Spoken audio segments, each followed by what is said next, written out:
Dubrovački je urbani prostor unutar zidina sve manje naseljen, ali njegove su ulice i butige zadržale sav fluid života. Posebno ljeti, kada se turisti rasprše skrivenim kutcima. U nekima od njih nalaze se ateljeji umjetnika. Jedna je takva ulica i Mata Celestina Medovića, dobro nam poznatog slikara modernista u kojoj radi kapetan Stjepko Manjić. O njemu i Dubrovniku zapisao je književnik Dragan Marijanović. Sjajan slikar svega što se tiče mora, podmorja i svega onoga što more okružuje i njime plovi. Zidinama grada dao je svjetlo kako rijetko viđamo na platnima.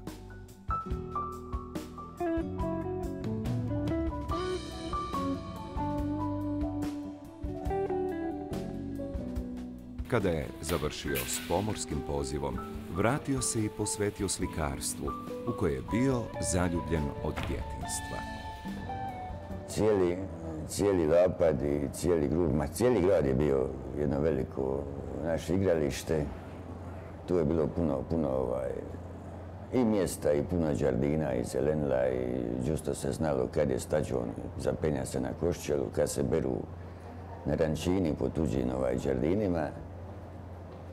I mislim da smo kod djeca imali jedno sretno djetinjstvo, onako malo stisnuto, jer nije bilo solada, nije bilo puno toga.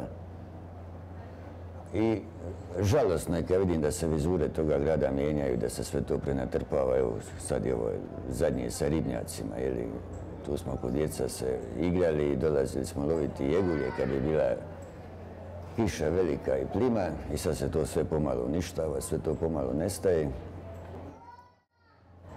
Kod djeca smo imali bezbrižnije djetinjstvo.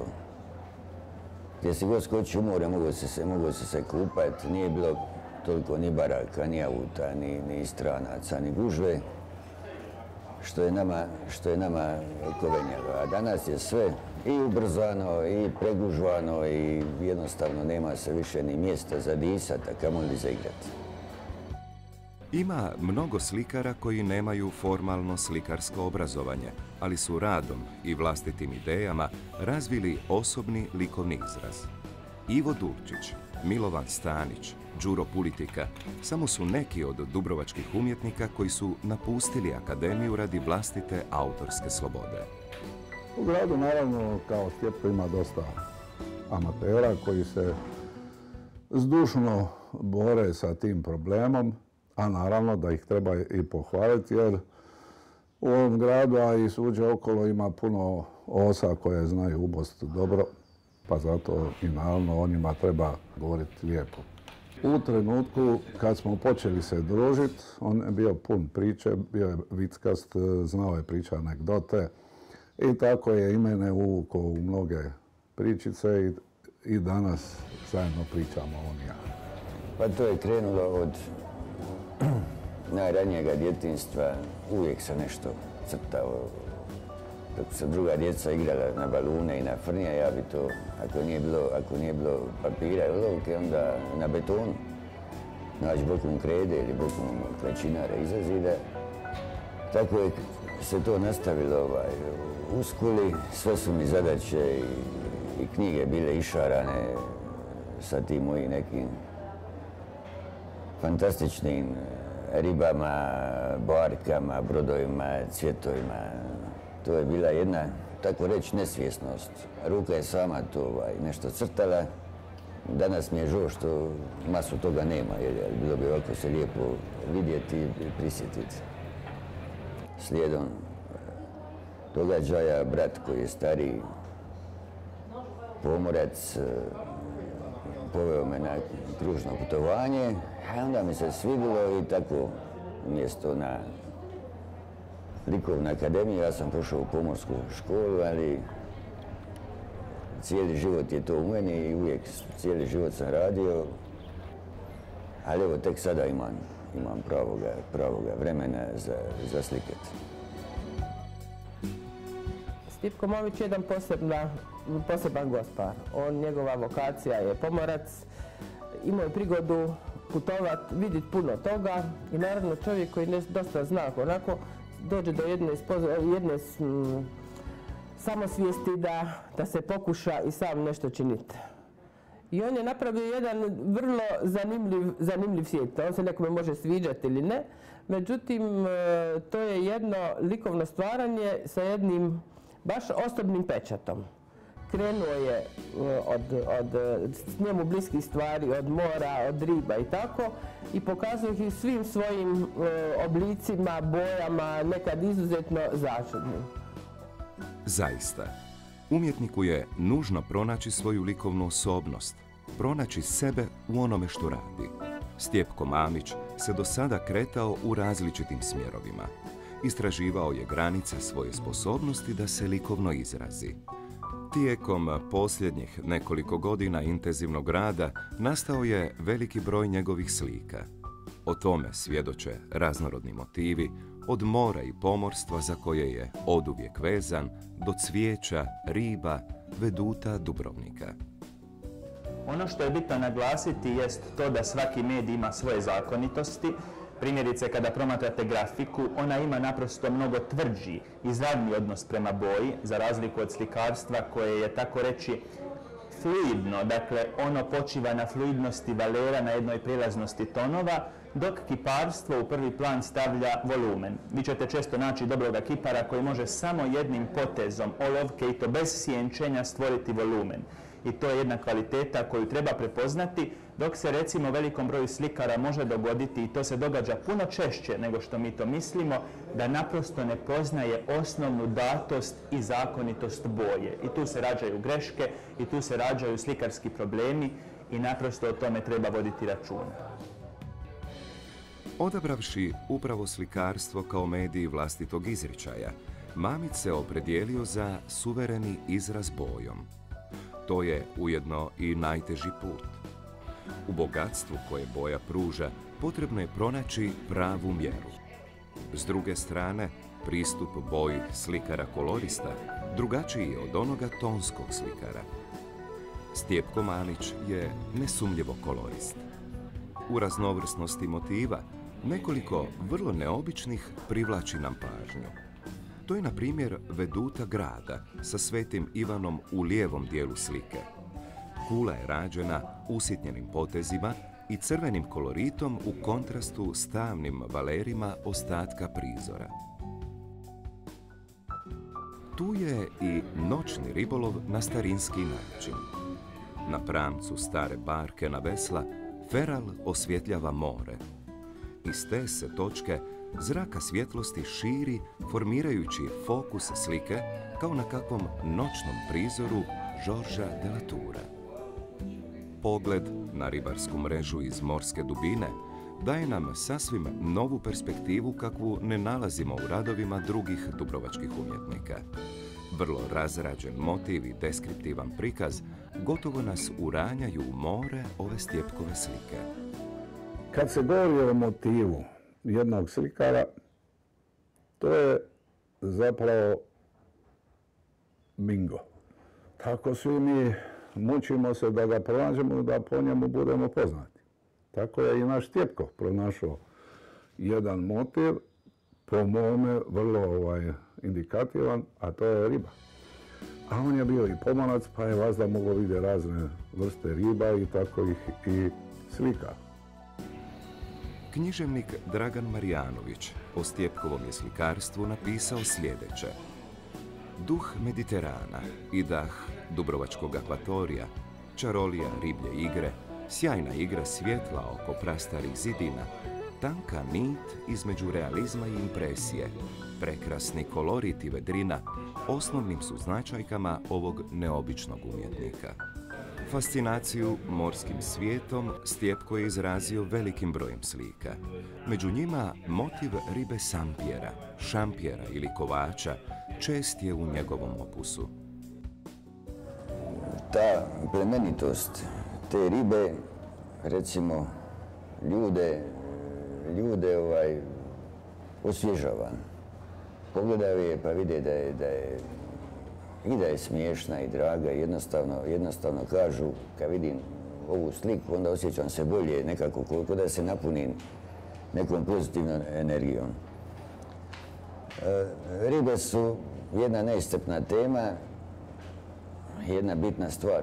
Kad crtaš portret ribe, ako god ispala, ona se ne buni. O izložbi Stjepka Mamića u Švicarskoj 2007. godine napisao je kritičar Tihomir Nulić sljedeće. Dubrovnik, Pelješac, Komiža ili Mljet, Ribar ili Čamac, Nebo ili Hridine, svi njegovi slikarski zapisi motivirani su morem. Pomorski kapetan Stjepko Mamić nije samo rođen na moru, nego je dobar dio života proveo na moru i s morem. Stoga njegove slike nisu ograničene samo na Jadransko more, već pričaju bajke i o Meksiku, Kubi, Kostarici s njegovim posebnim obalama, bojama, svjetlom, faunom i florom. Pa more je jedan sveprisutan motiv umjetnosti, možete ga pronaći kod naših lokalnih književnika, možete ga pronaći kroz onih vrsnih majstora. Uzmite primjerice Ernesta Hemingwaya, Starac i more, dakle jedna novela u kojoj se ta radnja oko mora odvija. Isto je kod Stjepka Mamića, ne možete pobjeći od mora, uzimajući naravno u obzir da je on pomorski kapetan, ali s druge strane da je on Dubrovčanin, da je on čovjek ovoga grada i bilo koji dubrovački slikar ne može pobjeći od svoga pravetnila, od tog jednog dubokog modrog mora koje ih inspirira i koje trajno ostaje zabilježeno na njihovim platnima.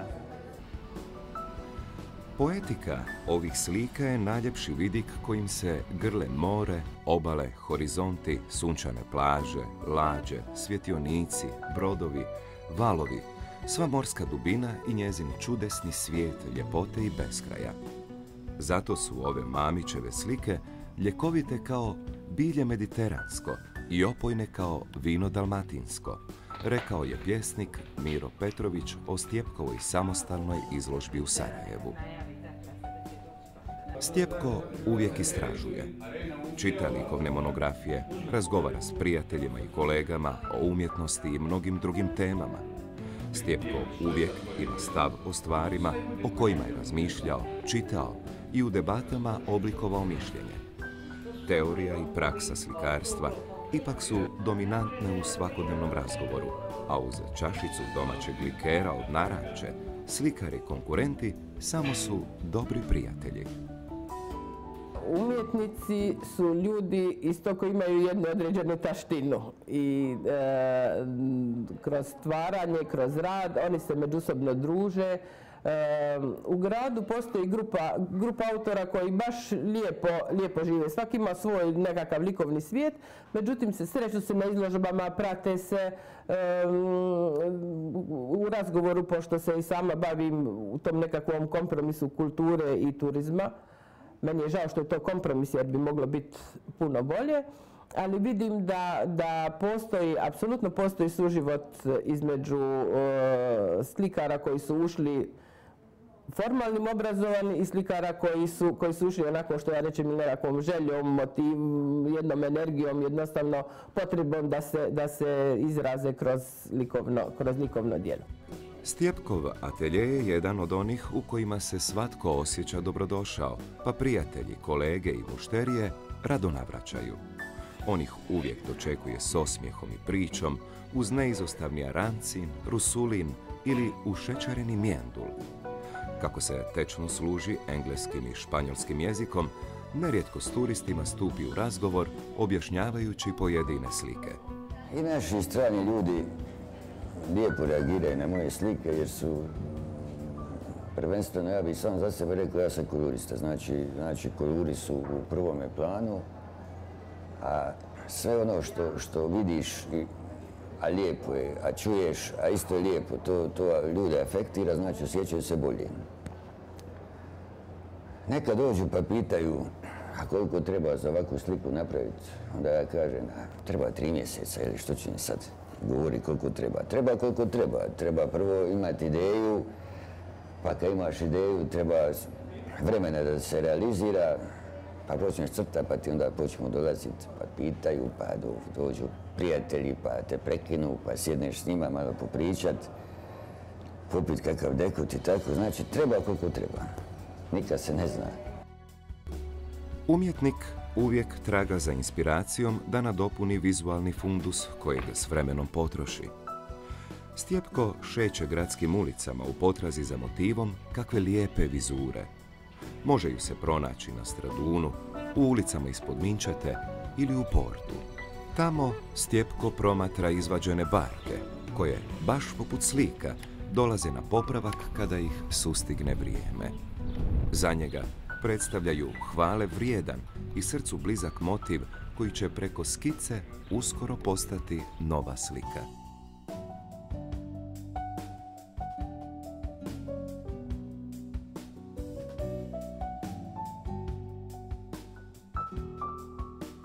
Nakon ispunjenog dana u gradu, naš se slikar vraća kući u Lapad, gdje nastavlja raditi u svom prelijepom vrtu. U hladu naranača uz ruže, lavandu i bilje, platna pomalo preuzima boja netom viđenog motiva. Arkadijski trenutak priziva sjećanje na natpis ljetnikovca Gučetiću Trstenom. Putniče, znaj da su tu najočigledniji dokazi ljudskog života gdje je umjetnost zgodno usavršila divlju prirodu. Dubrovački renesansni vrt je zapravo jedno idealno mjesto gdje je umjetnost zgotovila, odnosno ukrotila prirodu i kao takav taj se renesansni vrt, znate, javlja i u književnosti, i u slikarstvu, i u mnogim drugim ljudskim djelatnostima. Prema tome u Dubrovniku ga recimo možete pronaći u Leutu Nikše Ranjine, možete ga pronaći u skrovitom vrtu Luka Paljetka, možete ga naći u znanstvenim dijelima Bruna Šišića, možda meni najdraže ta književna dijela Tereze Buconić-Gović koja ga na jedan prekrasan način opisuju. I na vrlo sličan način, naravno, taj se isti dubrovački renesansni vrt sklada, vrt humanističkih vrednota, nalazi u slikarstvu Stjepka Mamića i ono je zapravo jedan nezaobilazan motiv. Kada govorimo o ovom renesansnom vrtu, treba tu i primijetiti jednu intimističku notu u slikarstvu Stjepka Mamića, a ta je zapravo da on posjeduje vrt u kojemu se nalaze i dubrovačke ljute naranče, i lavanda, i bogumila, odnosno bugenvilija, dakle sve one krasne mediteranske biljke koje mi u Dubrovniku imamo i koje njegovo slikarstvo oplemenjuju, jer on iz njih crpi motiviku, to je ta motivika jedne nježne osjećajnosti koju on prenosi na svoje platno i koje onda očarava. Kad govorimo o pejzažu, može se reći da ima onih koji kopiraju pejzaž, ima onih umjetnika koji kradu tuđe pejzaže, a ima i onih koji stvaraju sam svoj pejzaž. Mislim da Stjepko ima jedan suludi pejzaž, meni je jako drag, unio je nešto novotarija koje ja nisam prije vidio u ovaj dubrovački pejzaž, naravno.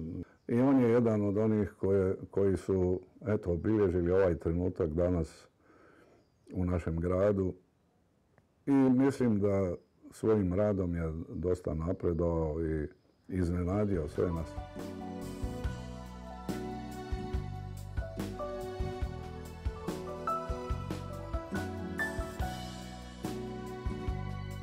Kada vruća ljetna noć obgrli grad, Stjepko se zaputi u šetnju uz more.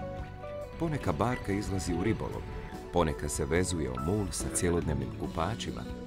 Svaka od njih nosi neku svoju priču koja nikada neće biti ispričana na platnu.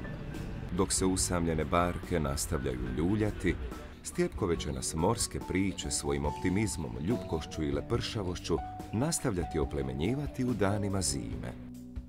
U njegovom su ateljeu svi uvijek dobrodošli, a iz njega mogu ponijeti dašak minuloga ljeta.